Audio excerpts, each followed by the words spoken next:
Hello दोस्तों, स्वागत है मेरे YouTube चैनल में। आज हम लोग कवर करेंगे दुनिया के टॉप 5 जियो पॉलिटिक्स अपडेट के बारे में, वो भी पूरे डिटेल के साथ। अगर कोई विदेशी जमीन से आपके देश को तोड़ने की साजिश रचे, हथियार जुटाए, नशे का धंधा चलाए और खुलेआम भारत के खिलाफ जहर उगले तो क्या भारत चुप बैठेगा? आज हम बात करेंगे भारत और कनाडा के बीच उस गुप्त लेकिन बेहद अहम मुलाकात की जिससे खालिस्तानी उग्रवादी नेटवर्क हिल गए हैं। खबर क्या है दोस्तों, भारत और कनाडा के रिश्ते 2023 के बाद काफी बिगड़ गए थे। कारण था खालिस्तानी उग्रवाद। कुछ खालिस्तानी संगठन कनाडा की धरती से भारत के खिलाफ हिंसा, धमकी और साजिश चला रहे थे। भारत बार बार कह रहा था यह सिर्फ भाषण नहीं, यह आतंकवाद है। अजीत डोभाल कौन है? अजीत डोभाल भारत के राष्ट्रीय सुरक्षा सलाहकार है। देश की आंतरिक और बाहरी सुरक्षा की सबसे बड़ी जिम्मेदारी इन्हीं पर होती है। आतंकवाद, उग्रवाद और विदेशी साजिशों पर सीधा एक्शन लेने के लिए जाने जाते हैं। जब अजीत डोभाल विदेश जाते हैं तो यह सिर्फ यात्रा नहीं होती, सख्त संदेश होता है। अजीत डोभाल का कनाडा दौर। अजीत डोभाल फरवरी 2026 में कनाडा की राजधानी ओटावा पहुंचे। वहां उन्होंने कनाडा की राष्ट्रीय सुरक्षा सलाहकार नथाली ड्रॉइन्स से मुलाकात की। यह मुलाकात बंद कमरे में लेकिन बहुत गंभीर मुद्दों पर हुई। बैठक में किन किन मुद्दों पर बात हुई? बैठक में इन विषयों पर विस्तार से चर्चा हुई। खालिस्तानी उग्रवादी नेटवर्क, भारत विरोधी हिंसक गतिविधियां, नशे के धंधे से जुड़ा आतंक, साइबर हमला और ऑनलाइन धमकी, उग्रवाद फैलाने वाले विदेशी फंड।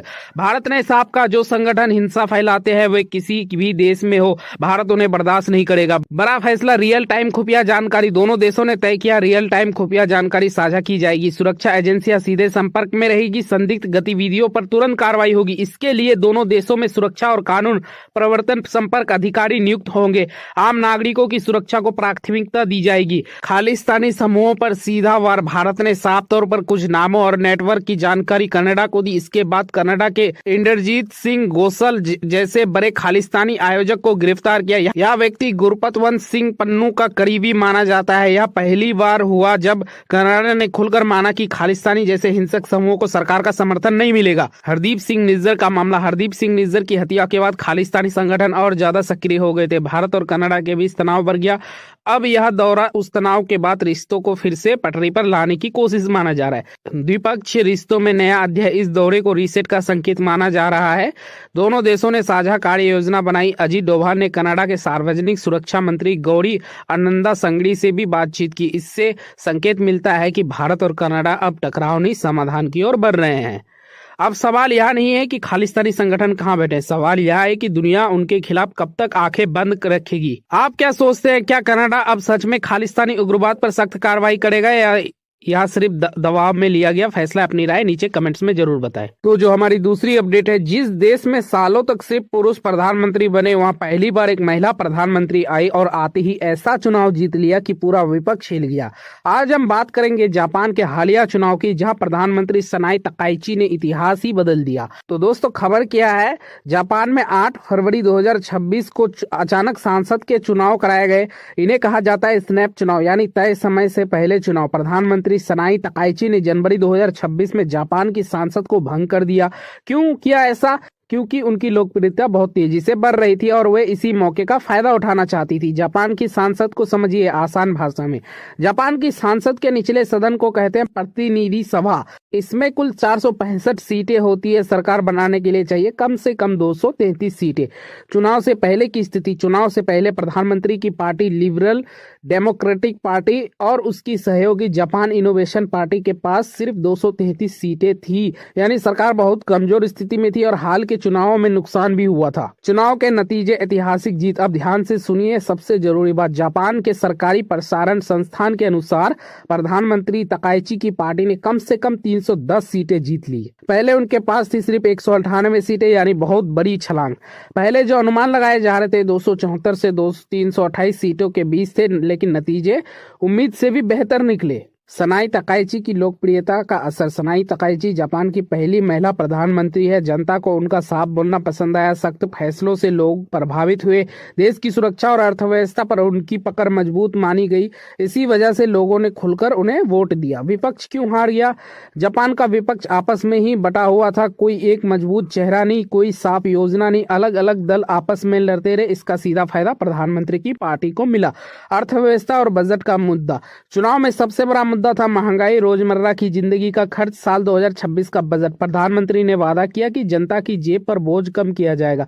विपक्ष ने आरोप लगाया कि चुनाव के कारण बजट में देरी हुई, लेकिन जनता ने यह बात नहीं मानी। सहयोगी दल की भूमिका, इस बार प्रधानमंत्री ने नया रास्ता चुना। पुराने सहयोगी को छोड़कर जापान इनोवेशन पार्टी के साथ गठबंधन बनाया। यह नया गठबंधन पूरी तरह सफल रहा। इस जीत का मतलब क्या? प्रधानमंत्री को मजबूत जनादेश मिला। चीन नीति पर सख्ती, संभव अव्रजन नीति में बदलाव, अर्थव्यवस्था पर बड़े असर। हालांकि ऊपरी सदन में अभी भी कुछ चुनौतियां बाकी है। अब जरा सोचिए, अगर एक महिला प्रधानमंत्री इतने कम समय में पूरा राजनीतिक खेल बदल सकती है तो आने वाले समय में जापान की राजनीति किस दिशा में जाएगी? क्या यह जीत एशिया की राजनीति को भी बदलेगी? अपनी राय नीचे कमेंट्स में जरूर लिखिए। तो जो हमारी तीसरी अपडेट है, सोचिए जरा, जब भारत का प्रधानमंत्री किसी देश की यात्रा करता है तो क्या सिर्फ वो घूमने जाता है? नहीं, वो अपने साथ लेकर जाता है देश का भविष्य, युवाओं के मौके, किसानों का बाजार और भारत की ताकत। आज हम बात करेंगे प्रधानमंत्री नरेंद्र मोदी की मलेशिया यात्रा 2026 की, जो आने वाले समय में भारत और मलेशिया दोनों की किस्मत बदल सकती है। यात्रा का संक्षिप्त परिचय। प्रधानमंत्री नरेंद्र मोदी ने 2026 का पहला विदेशी दौरा मलेशिया का किया। यह यात्रा 7 और 8 फरवरी 2026 को ही। इस दौरान उन्होंने मलेशिया के प्रधानमंत्री अनवर इब्राहिम से मुलाकात की और दोनों देशों के रिश्तों को और ज्यादा मजबूत करने का फैसला लिया। भारत मलेशिया संबंध क्यों जरूरी है? भारत और मलेशिया के रिश्ते सिर्फ सरकारों के बीच नहीं है, बल्कि व्यापार, रोजगार, तकनीक और संस्कृति सबसे जुड़े हुए हैं। मलेशिया में लाखों भारतीय मूल के लोग रहते हैं, खासकर तमिल समुदाय। प्रमुख समझौते। इस यात्रा के दौरान दोनों देशों के मौजूदगी में 6 से 11 समझौता ज्ञापन पर हस्ताक्षर हुए। इनका संबंध सेमीकंडक्टर तकनीक, आपदा प्रबंधन, शांति, रक्षा अभियान, कृत्रिम बुद्धिमत्ता, नवीकरणीय ऊर्जा, स्वास्थ्य और खाद्य सुरक्षा। इसका मतलब साफ है, भविष्य की तकनीक में भारत और मलेशिया साथ चलेंगे।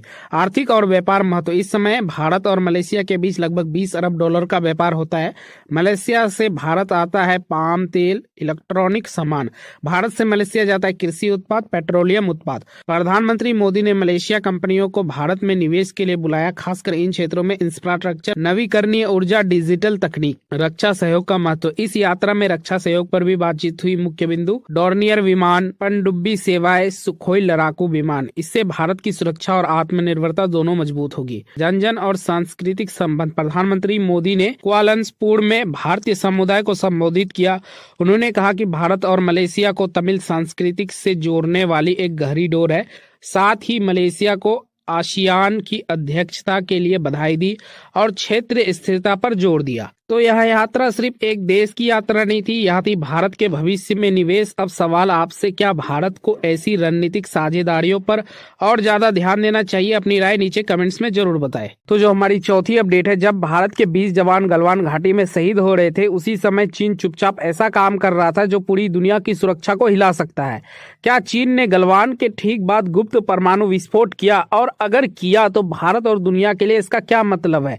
आज इस वीडियो को अंत तक देखिएगा, क्योंकि यह खबर सिर्फ चीन और अमेरिका की नहीं, हमारे देश की सुरक्षा से भी जुड़ी हुई है।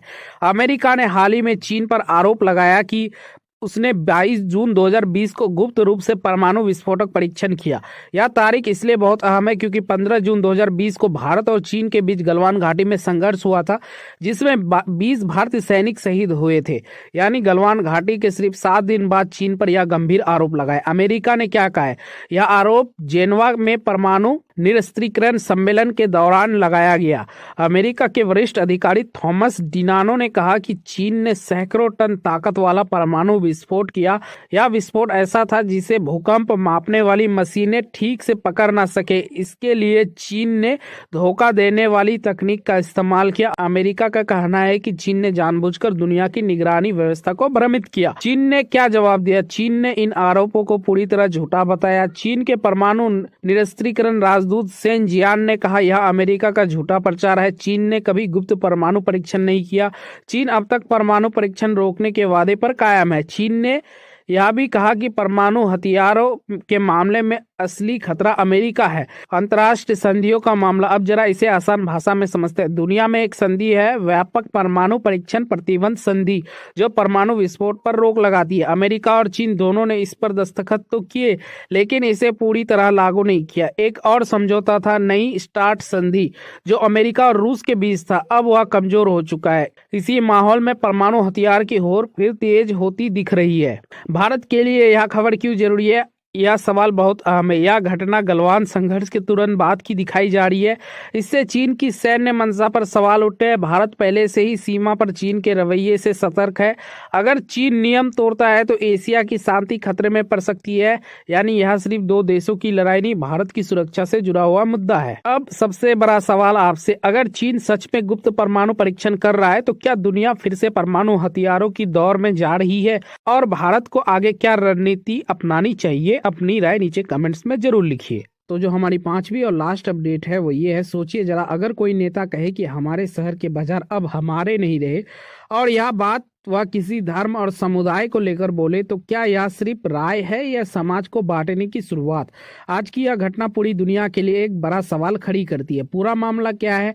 अमेरिका के टेक्सास राज्य से रिपब्लिकन पार्टी के सांसद ब्रेंडन गिल ने डलास इलाके को लेकर एक विवादित बयान दिया। उन्होंने एक टीवी चैनल को दिए गए इंटरव्यू में कहा कि डलास के आसपास के इलाकों में इस्लामीकरण हो रहा है।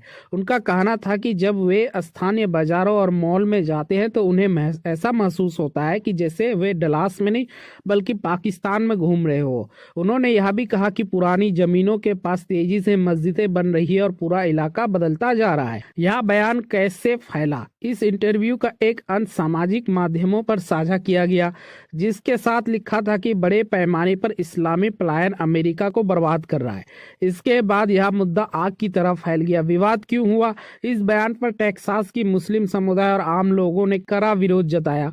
लोगों का कहना था कि यह बयान एक पूरे समुदाय को डर और शक की नजर से देखने के लिए उकसाता है। कई लोगों ने कहा कि अमेरिका की पहचान धर्म की आजादी और विविधता है, और ऐसे बयान उसी मूल भावना के खिलाफ है। पिछला रिकॉर्ड क्या कहता है? ब्रेंडन गिल पूर्व राष्ट्रपति ट्रम्प के समर्थक है। वे पहले भी कह चुके हैं कि इस्लाम अमेरिका की शुरुआत के साथ नहीं आया, बल्कि खराब अप्रवासन की नीति के कारण आया। यानी यह बयान कोई पहली बार नहीं है। नेताओं के शब्द सिर्फ शब्द नहीं होते, वे समाज की दिशा तय करते। अगर भाषा जहरीला होगी तो समाज भी बटेगा। लोकतंत्र में असहमति जरूरी है, लेकिन नफरत नहीं। क्या किसी नेता को धर्म और पहचान के आधार पर पूरे इलाके को परिभाषित करने का हक है, या फिर ऐसा बयान समाज को तोड़ने का काम करते हैं? अपनी राय कमेंट्स में जरूर लिखिए। तो दोस्तों, ये था टॉप 5 जियोपॉलिटिक्स अपडेट। अगर वीडियो पसंद आया तो वीडियो को लाइक कर देना, चैनल को सब्सक्राइब कर देना। मिलते हैं अगली वीडियो में, तब तक के लिए जय हिंद, जय भारत।